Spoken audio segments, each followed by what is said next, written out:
everybody was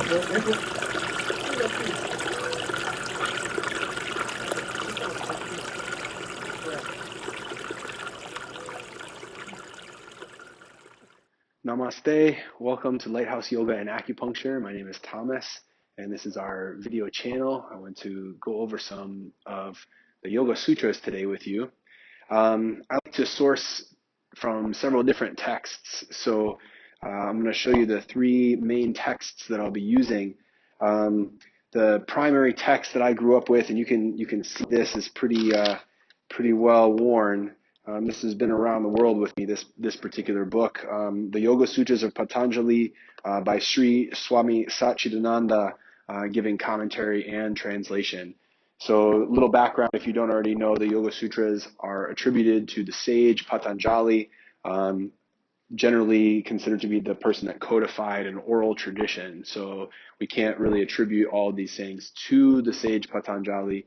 Some people, of course, argue that it may or may not have been a group of people. But again, just know that this is coming out of the oral tradition. So it's appropriate that the source is a little bit sketchy in terms of its exact details. The other translation that I like to use is Mukunda Stiles, the Yoga Sutras of Patanjali. This is a little bit more of a poetic, more modern reading of the Yoga Sutras.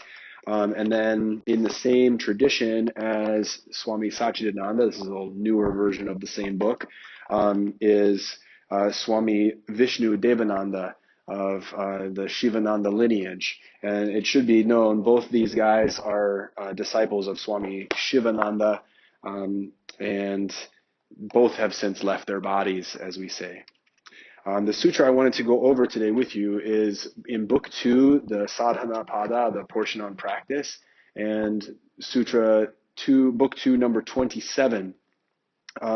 There is actually some very interesting esoteric information that could be gleaned from the numbers.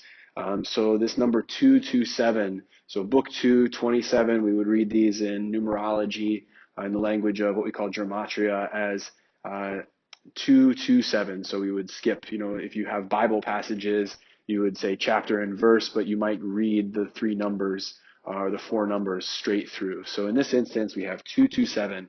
The significance of the number 227 is that it is the 49th prime number. 49 has the square root of 7, and the topic of this conversation has to do with the number 7. So some of you might already be familiar with this sutra. It reads, Tasya Saptada Pranta Bhumhi Prajna. And in Swami Vishnu-Devananda's translation, it reads, enlightenment is reached through 7 steps. So that's all you get. Also in the oral tradition, since we're only passing down one sutra or one thread, it was up to the enlightened master to explain then, okay, what are the 7 steps? Very rarely in any of the sutras, any of the commentaries, you get the listing of the 7 steps. In Mukunda Stiles translation, Sutra 227, through this process, wisdom progresses through 7 phases until it extends to its fullest realm. So that's, again, as I mentioned, a little bit more of a poetic reading, a little bit more, but still very esoteric, very hidden. This version actually gives you, I don't know if you can see this, but it will give you all the sutras in English first. And then if you flip toward the back, you can look up the individual sutra and you will be able to find the Sanskrit and the translation to that Sanskrit. So Book 227 here just at the bottom of my fingertips. Hopefully you can see that. But again, you have each individual Sanskrit word and the translation. Thankfully, Swami Satchidananda coming to the rescue. So, Book 2, 27. Tasya Saptada Pranta Bhumhi Prajna. So again, that's the Sanskrit. He translates this to read, one's wisdom in the final stage is 7-fold. So again, this number 7 flowing into 227 via 49 as the square of 7, 7 times 7, 49. The 49th square again, is 227. Interestingly enough, if you divide 22 by 7, you receive an approximation of the number pi, having to do with cycles, circles, time, all kinds of things like this. In this case, the time is the progression of the journey of enlightenment. So he lists the 7 stages. He writes, one experiences the end of the desire to know anything more. One experiences the end of the desire to stay away from anything. That's 2. The third, one experiences the end of the desire to gain anything new. Fourth, one experiences the end of the desire to do anything. One experiences the end of sorrow. Number 5. Number 6, one experiences the end of fear. And one experiences the end of delusion.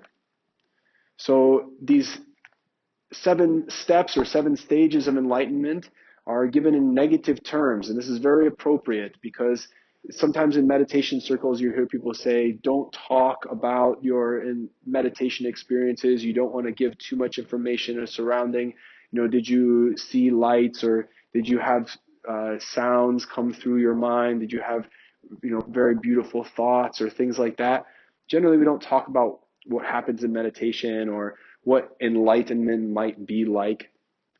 More appropriately, we say what enlightenment is not. So in this case, he's saying that enlightenment is not fear, right? So if you could imagine your life without fear, that would be sort of a glimpse into what an enlightened life might be like. If you were to imagine your life without sorrow, what would that be like? What would your life look like if you were not living in sorrow or in a state of sorrow, or there was so frequently all of those emotions? We experience the end of delusion, right? So there's no more confusion. We see things clearly, right? And again, that ends. So again, what would it be like without delusion? You don't need to explain this. You don't even need to describe this to yourself. Just think about, what would it be like if I removed delusion from my life? And then usually a feeling will arise. Some sort of state might wash over you. And this is especially effective if you do this during meditation. Some of the things that are a little bit tricky to figure out, the desire to do anything.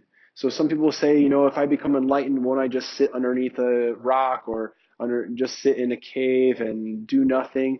Well, it's not exactly the sense that we get here. The sense is that we no longer feel the need to do anything, and that the actions that need doing, cooking food, going to the bathroom, washing the dishes, washing our hair, right? All of these things happen as just a matter of the natural cycles. In the same way we experience the sunrise or the moonrise, right? We just experience that the body is doing things, and we're not so much, as they say, the doer of the actions. So that desire to do anything, right?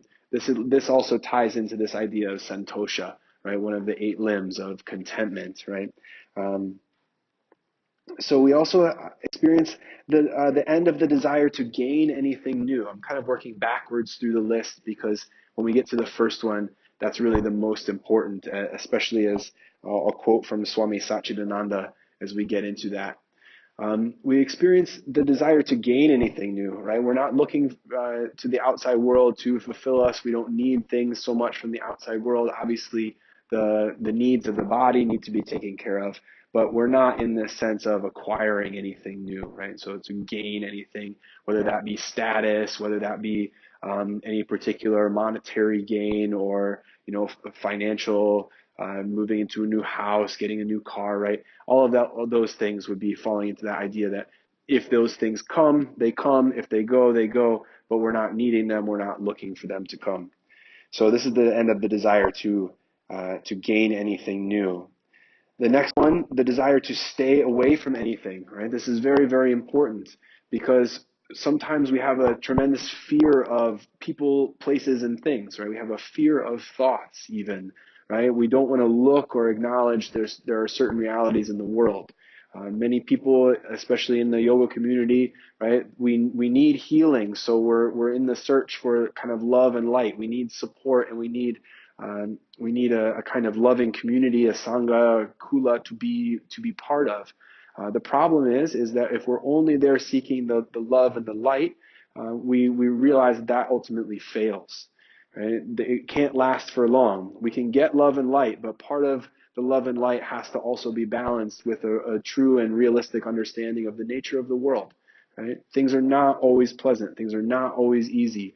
It's hard to make a living in this world. It's hard to be a calm and peaceful, kind, compassionate person in the face of atrocities.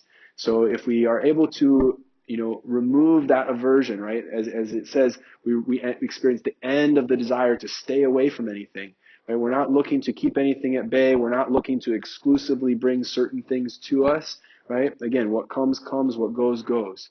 And please don't think that I'm sitting here with all of this figured out, right? I'm on this journey with you, so I appreciate you letting me share this with you in that context. The first of the 7 stages, and what Satchidananda lists as being the most important, the most valuable, is we experience the end of the desire to know anything more, right? And he describes this as the end of, or actually the beginning of the realization that there's nothing outside of us that can fulfill us. There's nothing outside of us that can actually satisfy us. So instead of looking to external things, we start to look within for the answers. And that within the body, within the mind, within the heart, within the spirit, within the soul, within the emotions, right, lies the secrets and the keys to all the mysteries of life. So what we're really doing is coming to this basic understanding that we can only find the secrets when we look within. Everything else is a description. Everything, all the teachings, all the esoterica, right, all of this stuff are just expressions of what we find when we go within. But it's really up to each individual practitioner to really dig deep and to go inside of yourself. Then all the symbols, all the teachings, you can turn to any book, any translation, and things make wonderful, wonderful sense.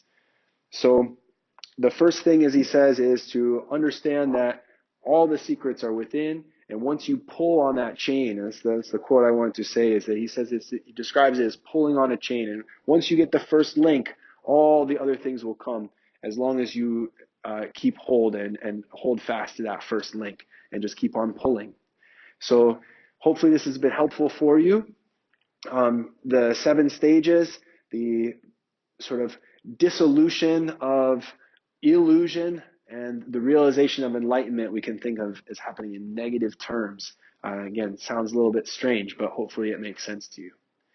Please let me know what you think. Comment section below is always on and open and welcome for your feedback. Likewise, if there are other sutras that you have trouble making sense of, we can explore them together. I really like this kind of study, so hopefully you'll be interested in that too. Thank you so much for watching. See you next time. Peace. Namaste.